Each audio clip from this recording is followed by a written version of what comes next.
Hi and welcome back to my channel.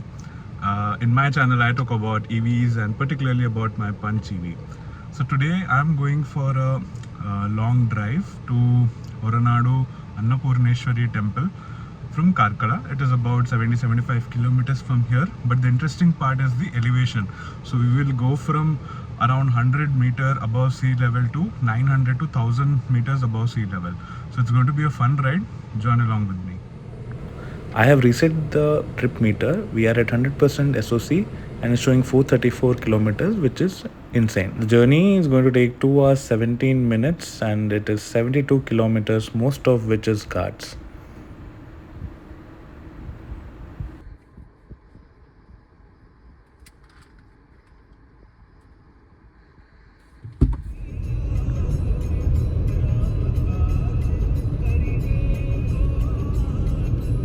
When you enter Kudremukh National Park, they give you a pass which you have to show in the next checkpost as you exit the national park.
It'll use a lot of battery.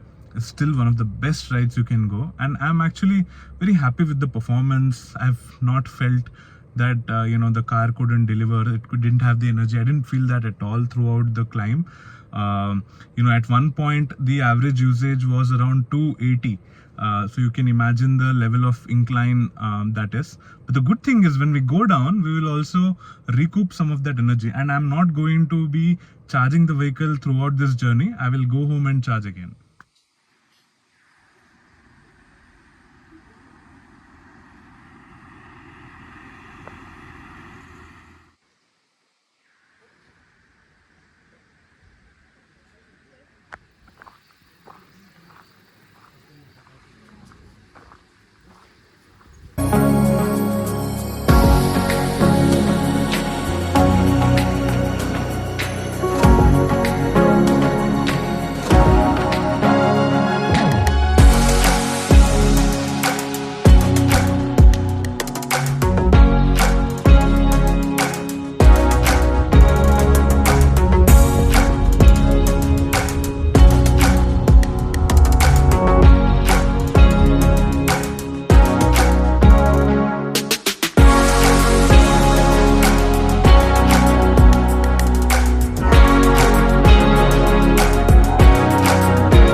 Now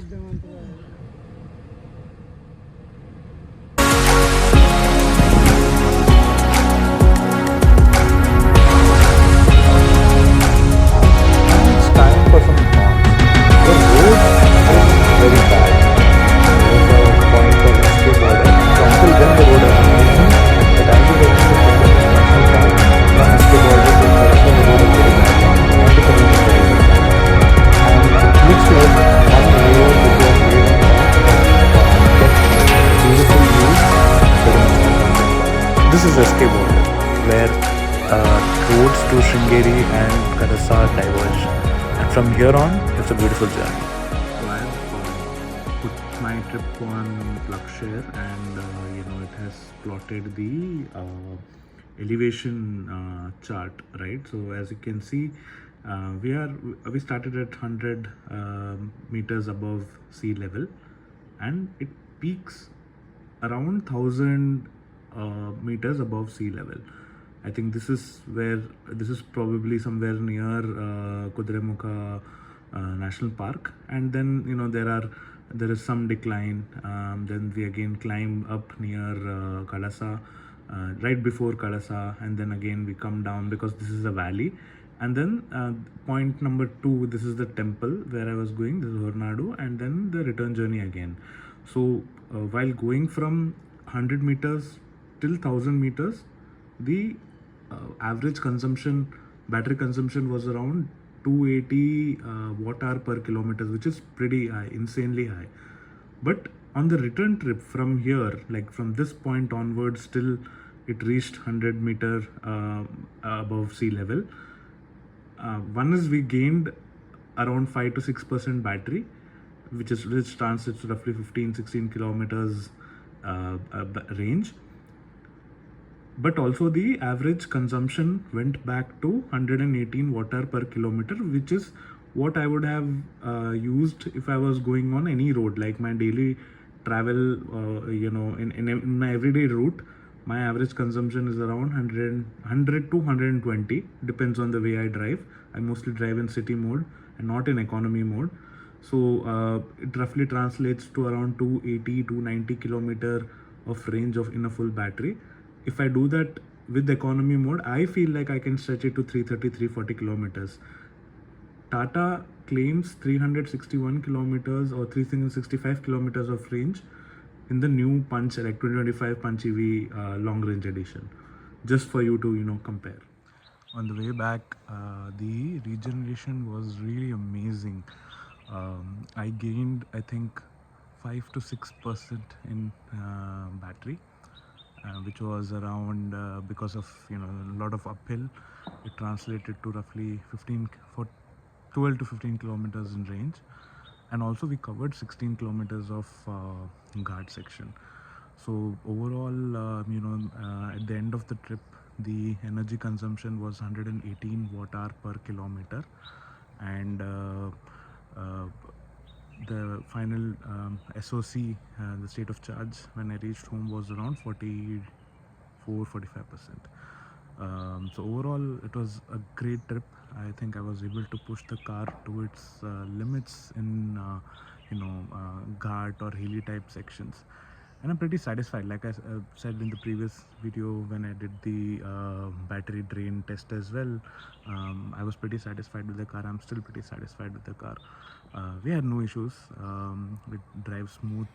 The pickup is amazing even in the hills, because there are multiple motors pushing the wheels. So great experience. So like I keep saying, the future of EV is today. Let's adopt them and get a comfortable driving experience. And that's my Punch EV in its own fuel station getting charged to 100%. Can petrol beat it?